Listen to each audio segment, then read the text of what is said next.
ரக்ஷிஸ் கிச்சனில் சிக்கன் 65 எப்படி செய்யுதுன்னு பார்க்கலாமா வாங்க. இப்போ நான் எனக்கு தேவையான அளவு சிக்கன் கழுவி க்ளீன் பண்ணி வச்சுருக்கிறேன். இப்போ தேவையான அளவு சால்ட்டு போட்டுக்கலாம்.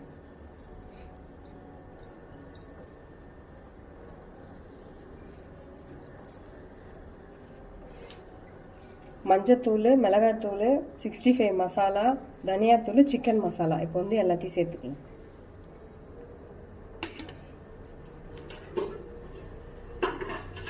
சேர்த்துட்டு இஞ்சி பூண்டு பேஸ்ட்டு கொஞ்சமாக சேர்த்துக்கலாம்.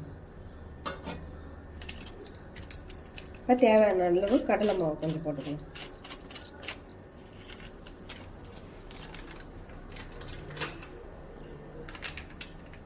இப்போ கார்ன்ஃப்ளவர் மாவு சேர்த்துக்கலாம்.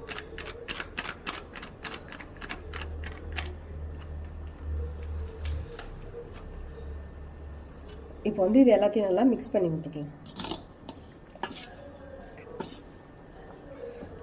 சிக்கன் ஒரு அரை மணி நேரம் நல்லா ஊறிடுச்சு. இப்போ நம்ம பொரிச்சு எடுத்து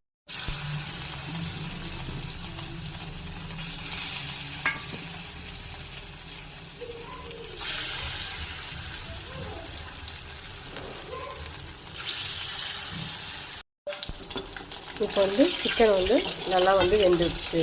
சூப்பராக சிக்கன் 65 ரெடி ஆயிடுச்சு. நீங்களும் இதே மாதிரியே ட்ரை பண்ணி பாருங்கள். சூப்பராக இருக்கும்.